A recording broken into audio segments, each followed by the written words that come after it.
Well, Moksha, we're referring to the freedom of the soul from all past karma and union with God. And he showed us how to hold the heart open all the time.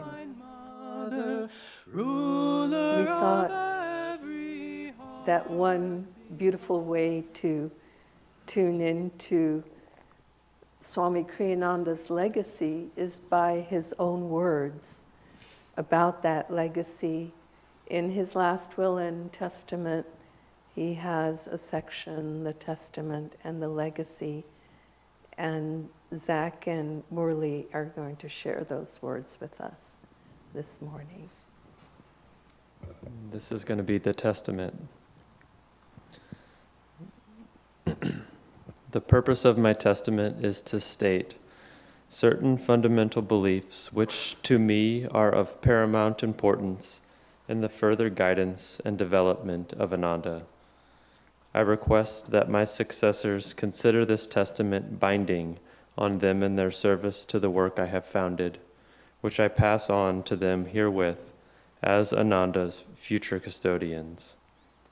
An important part of my own life work has been to carry to its logical conclusion Paramahansa Yogananda's endeavors to show how his spiritual teachings may be applied in more mundane avenues of life. Thus, following his example, I have written books and taught classes which show how to apply those teachings in practical matters, such as leadership, child education, marriage, and worldly success, as examples only, apart from my books and classes on meditation and other more obviously spiritual topics. I have tried to express, in addition, the vibrations of my Guru's mission through the media of music, photography, and other art forms. It is natural and indeed desirable that departments be formed and dedicated to the spreading of each of these aspects of our work. Ananda is a spiritual work and not a business. Any interpretation, therefore, of Ananda's future directions should be founded on one consideration primarily, the question, what will best further Ananda's spiritual mission? For example, it may sometimes be tempting to make Ananda's primary consideration one of monetary profit, or worldly recognition, or the question of making the teachings available to the greatest number of people. It is important instead for the spiritual ideals that have been passed down to us through our line of gurus to remain the fundamental reason for Ananda's existence. Regardless of anyone's treatment of us, we must work steadfastly for universal spiritual harmony and unity. Schism, even if forced upon us, must never be initiated by Ananda itself, nor recognized as desirable. For any appointment to positions of leadership, the primary consideration should always be these: devotion, selfless service of others, impersonal dedication to truth and to justice, and attunement to the will of God as it has been expressed through the spiritual ray manifested in the founding of Ananda. For the appointment of Ananda's ministers, the primary qualifications are that they be men and women of deep and sincere devotion, of humility, of attunement to the spiritual ray expressed through Ananda, and that they manifest impersonal love for others, an intuitive feeling I define primarily as love for the divine spark that exists in everyone, that soul which aspires eternally toward unity with God.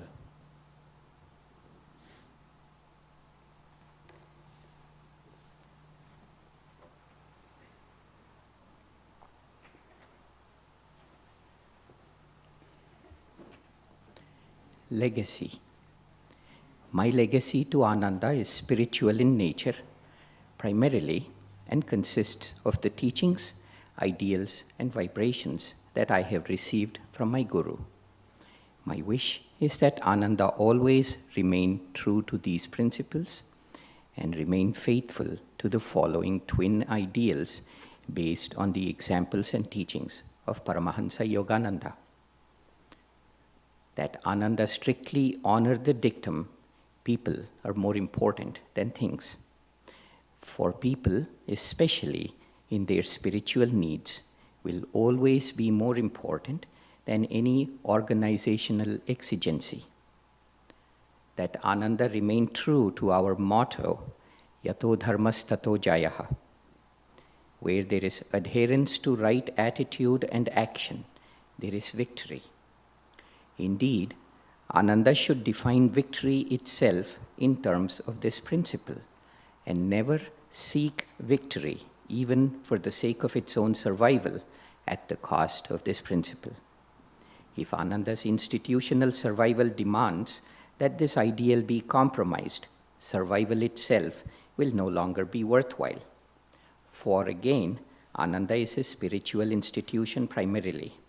It is, moreover, a spiritual ideal, for the meaning of Ananda is divine bliss.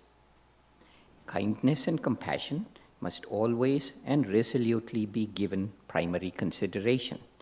These are important than even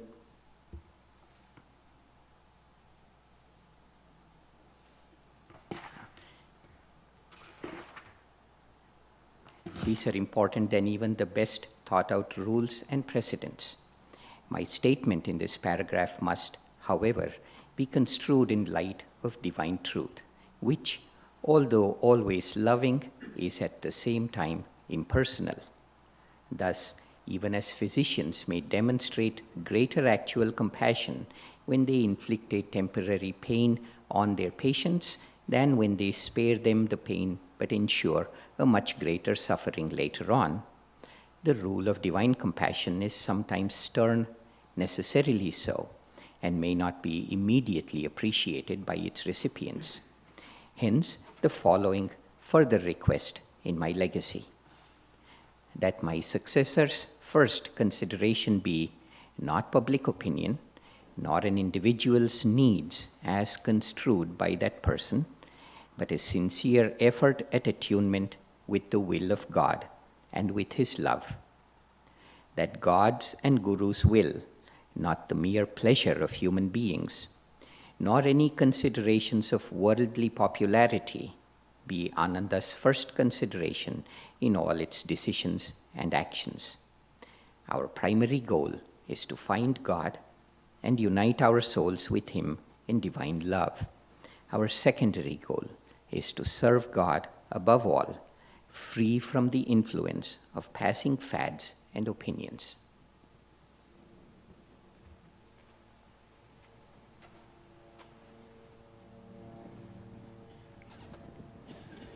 Good morning and welcome, everyone. It was on Monday morning in 2013, at about 8 o'clock or a little bit before, when Swami Kriyananda left his body. We use the expression left one's body just as we might leave our home. And whether or not our home is destroyed by fire in any way, or we get a new one, so too we are not our body. At that moment, it was about midnight or a little bit before here on the West Coast, and we got a phone call that Swamiji had passed on.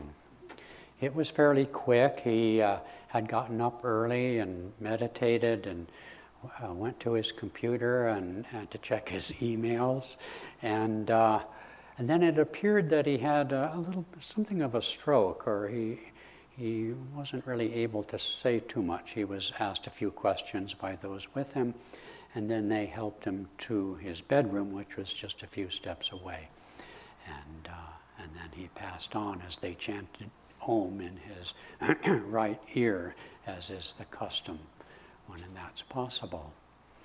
Padma and I had seen him a little bit, That was the 22nd. So a little, maybe 5 weeks before that, we had taken a group of friends, some of you here even, to India.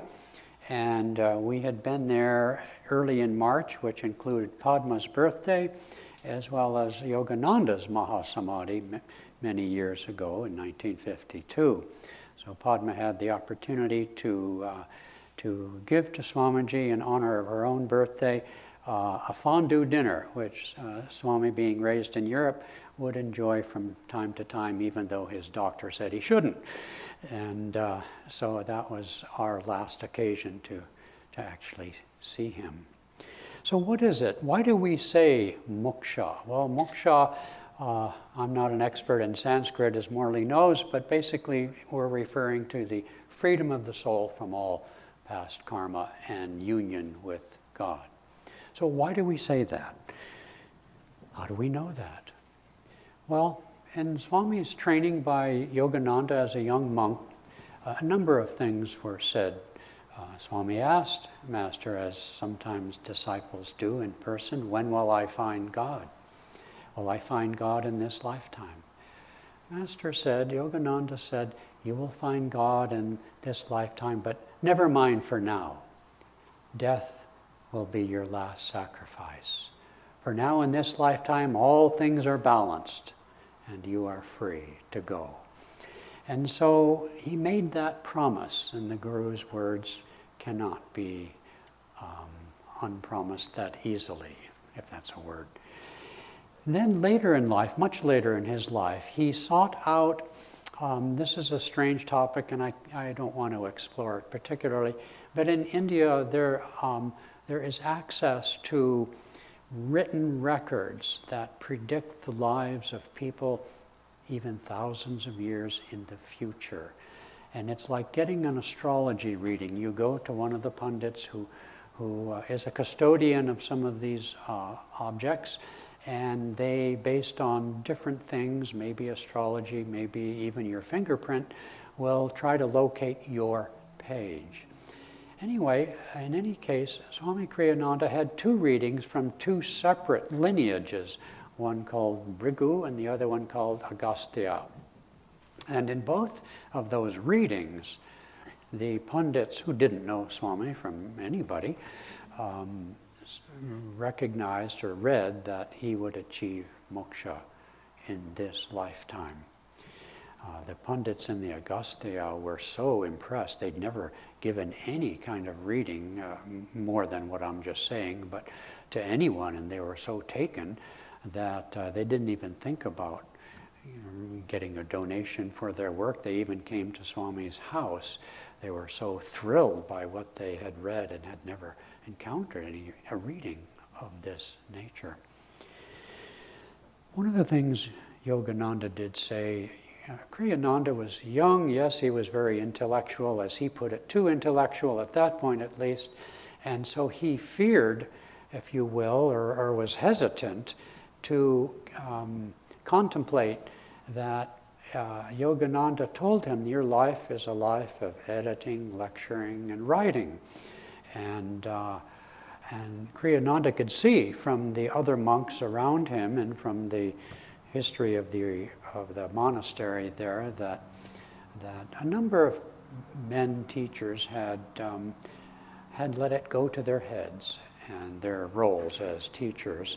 And so Kriyananda was very concerned that he might fall into that trap. Yogananda said to him, you will never fall because of ego. Ego transcendence was something that he, Swami Kriyananda, would often bring up. He said in Yogananda's presence, for those who were personally trained by him,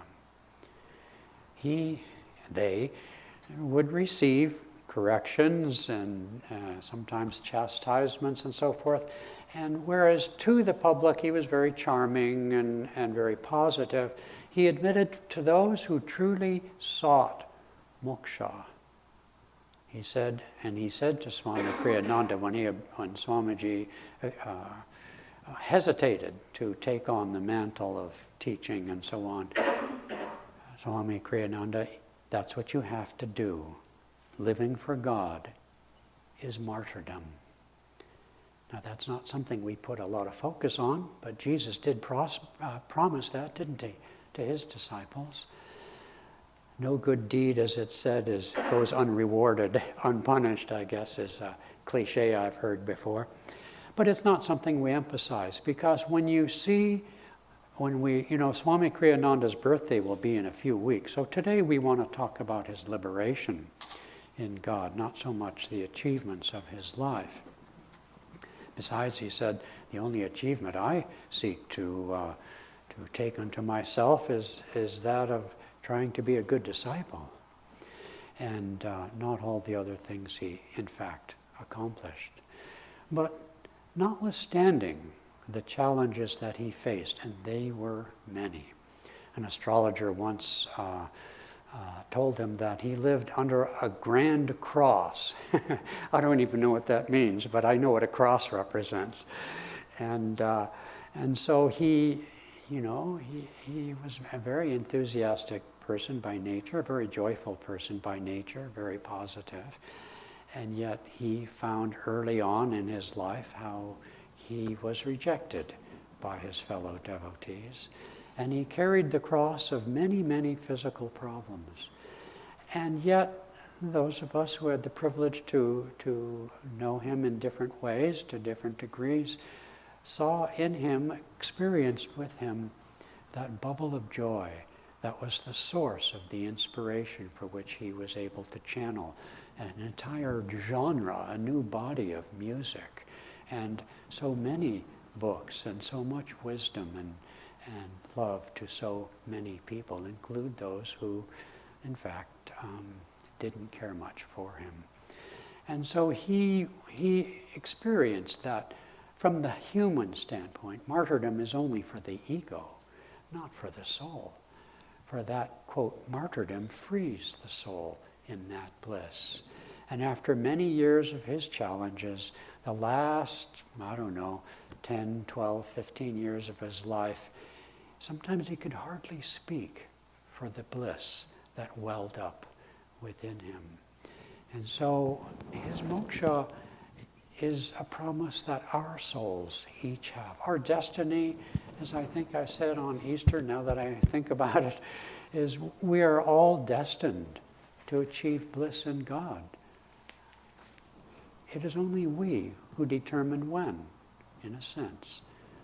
How deeply, with what dedication, with what willpower, with what effort we turn within to seek that and turn our backs on the many other things that we also tend to want.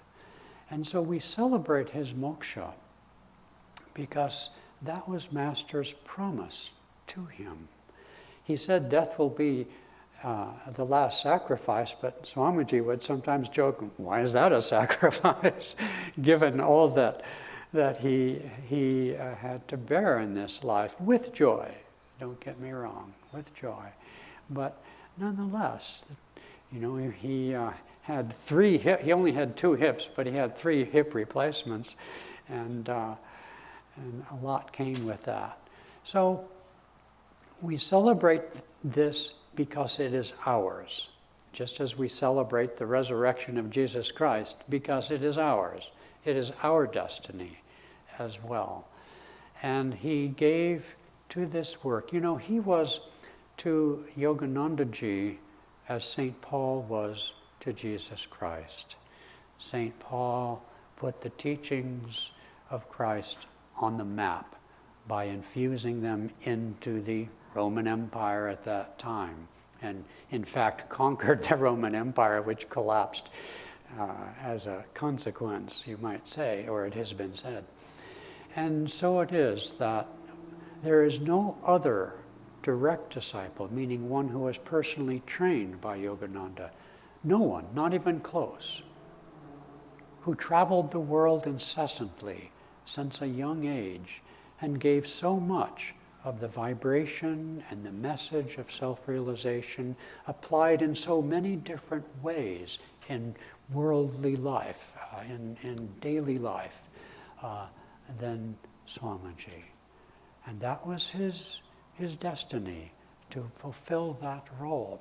Of the 800 people who attended a somewhat posh garden party in Beverly Hills in 1948 in July, of the 800 people who attended, even the direct disciples also who were present, what to mention members and friends and socialites and so forth, not one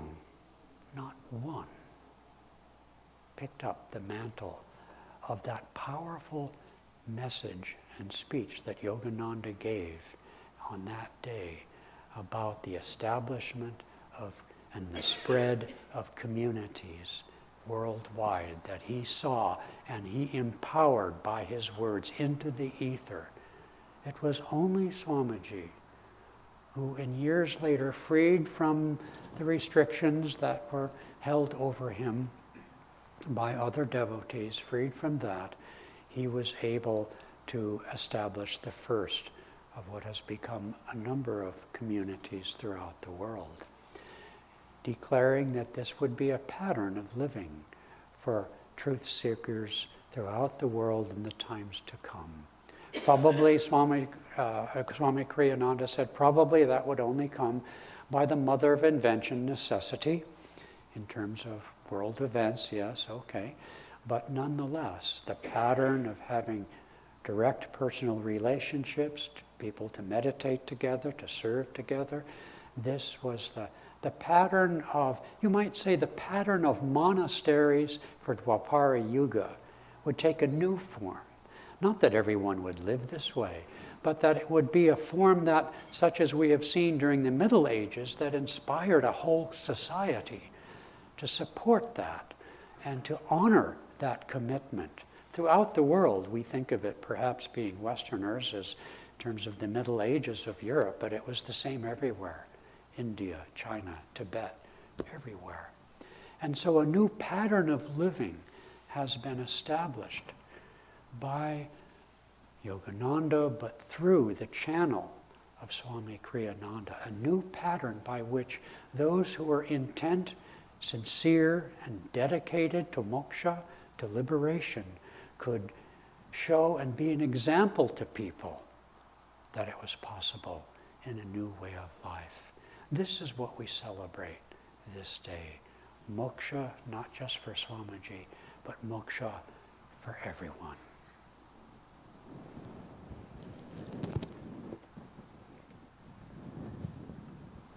It's okay. This is my crutch right here. English was not my mother tongue. We immigrated when I was 10.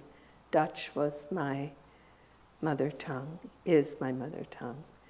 And I remember in learning English when I was a young girl, one of the first words, I was out on the playground at school with the other children, and somebody said they said the word sky. They didn't point at the sky. They said the word sky, and I clearly was, not understanding them. So they pointed up, and I looked up, and there were clouds, and there were airplanes passing by. It took me a while to figure out what they meant. What was the sky? Well, in trying to describe the life, the essence of the life of Swami Kriyananda, which we're hoping to do today, it's a little bit like trying to describe the sky. It's very difficult because it's so varied. It's like a beautiful diamond with so many beautiful reflections. And so I just wanted to touch on one or two things this morning.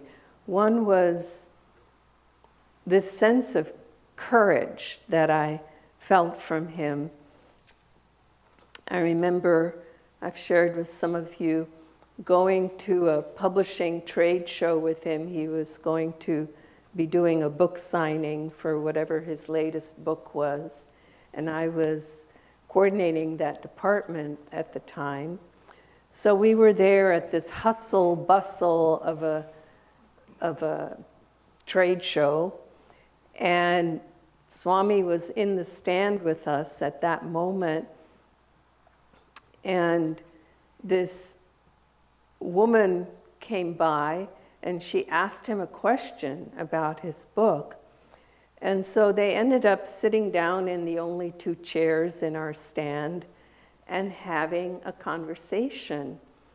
And then at a certain point, I was busy talking to other people and doing things, and at a certain point you heard Swami's beautiful voice just sing one of his songs to her. And it was incredible. I mean, people just came and hovered all around, and he finished singing this song, and she was moved to tears. He often called the music that he wrote philosophy in song. And so he was sharing not only the philosophy, but because it was him, the vibration very powerfully of that music, and she was completely moved. And at that same show, just before the show, he wanted to stop at a store where back then the rage was brand new. It was little Walkmans, you could listen to. And so he went and purchased, of course, the best Walkman with really great, little headphones that had, I don't know if it was Bose or whatever. It was high quality resonance. And I didn't know what he was doing. He brought the Walkman to the show, and he had his music on it in I don't know how we did it back then, in a CD or something. Cassette. And people would walk by. Bookstore owners would walk by. They were doing buying. And he would stand there, and he'd put the headphones on their ears, and he'd say, "Listen to this," and it would be one of his pieces of music.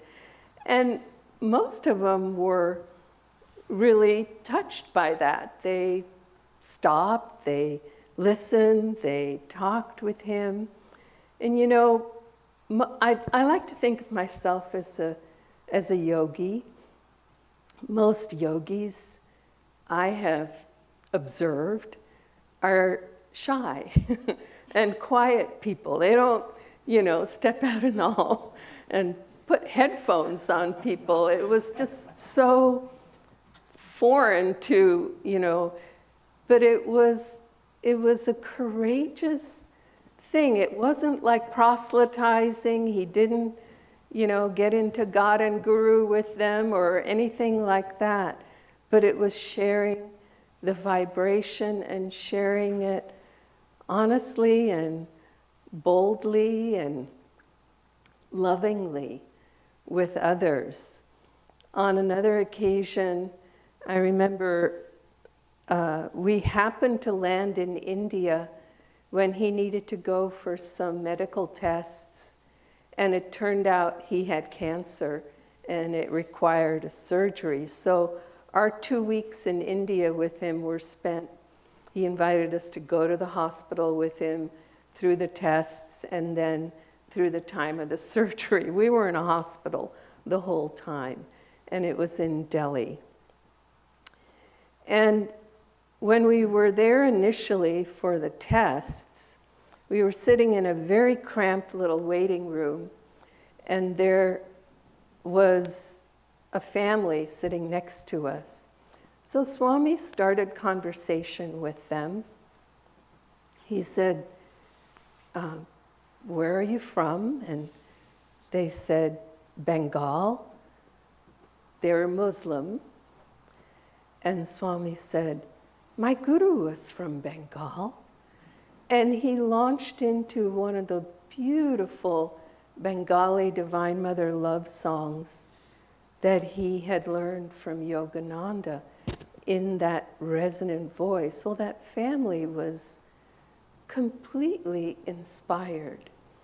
And different tradition, Muslim, Hindu, but just charmed and moved to the core when Swami was singing this to them. And then Swami said to them when he got done singing, he said, my guru wrote commentary on the Bhagavad Gita, and I just finished writing his commentaries for him because he wasn't able to complete it in his lifetime. It wasn't able to be published in his lifetime. And he pulled out a copy. He said, here it is, would you like it? And I just thought, wow. They're devout Muslim, but he's giving them this. How are they going to take this? They loved it. They were so appreciative of it. He wasn't trying to convert them. They weren't trying to convert him. But they had a heart opening toward one another, not unlike the respect for all traditions that the symbols around this sanctuary represent. It was genuine and it was alive.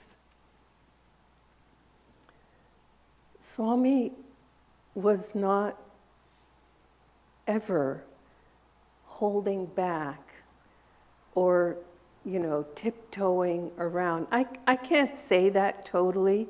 When he wrote the book, The Art of Supportive Leadership, he doesn't mention God in there, but he keeps talking about our own higher self.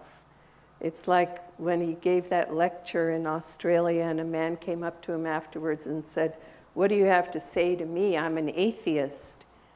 And Kriyananda just thought for a minute and he said, try to think of it as the highest that is within you. And the man said, well, I can accept that.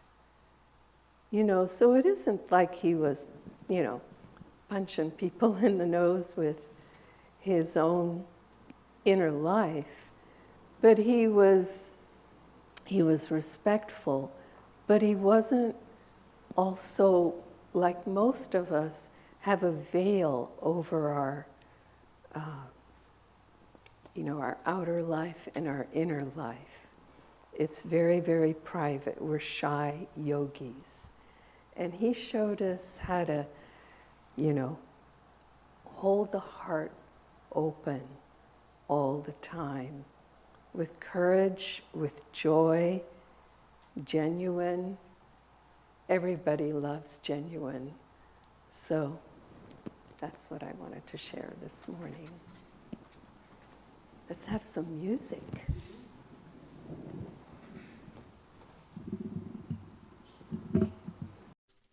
But he also wanted me to learn his teachings and to spread his teachings.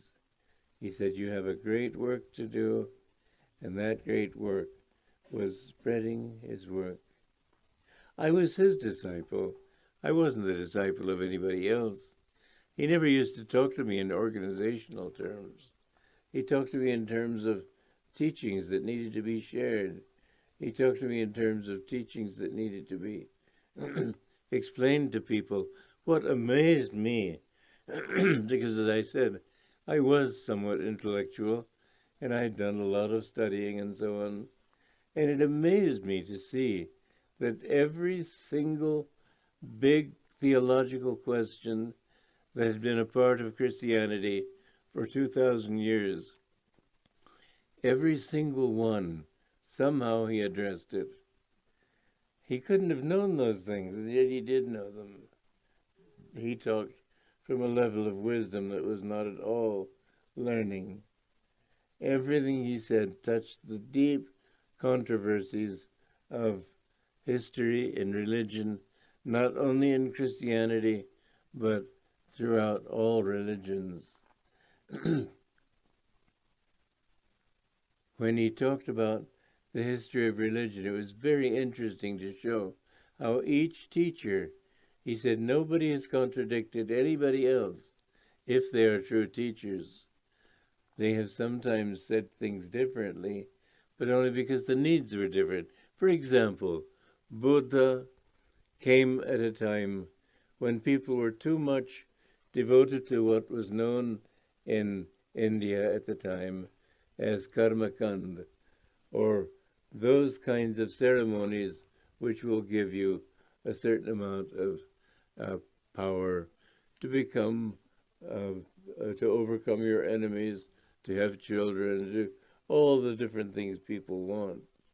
And Buddha said that the important thing is not what God will do for you, it's what you will do to become worthy of God. It was important in those days for people to be told what they had to do and not just wait for God's blessings. As a result of which, Buddha's teachings were, in a way, contrary to the Vedas, not to the Vedas, but to the way people understood the Vedas. But the trouble with Buddhist method was, and there's always difficulty, people always find some way to misunderstand these great teachers. And so their misunderstanding of Buddha was that if we have to do it, then there is no God to make it possible for us. And so not Buddha. Buddha was far from being an atheist, but Buddhists became atheists. And the Buddhist philosophy was that there is no God, and you must do it all. And therefore Swami Shankaracharya came to correct that. And his correction was that, yes, there is a God, but that God is not the figure of Ganesha or Kali or Krishna or Vishnu or all the different forms of gods that the Indian pantheon had evolved. That God was and is Satchidananda, ever existing, ever conscious, ever, well, he didn't say ever new, that was something Master added. So ever existing, ever conscious bliss. Well, then people began to think that God is nothing but abstraction. And so they stopped thinking in terms of God with devotion. And Vedanta philosophy became a matter of no devotion, just theory. And so other saints came along gradually talking about the need to love God. And even though God is beyond form, as Chaitanya Mahaprabhu used to say, Harer Nam, Harer Nam, Harer Nam, Kevalam. Only through the chanting of God's name can you find liberation. But he didn't mean chanting Hare Krishna, Krishna Krishna, Hare Hare. Chanting God's name is something much deeper than that. It means that your whole being vibrates with the sound of Om. You can only find liberation by uniting yourself with that infinite vibration of Om. Through Om, you reach Krishna's consciousness, Jaikutasta Chaitanya. Through that, you will become one with the infinite spirit. Love is all I know, sun rays on the snow of a winter long, in darkness without song. Oh, my heart's a fire, burning all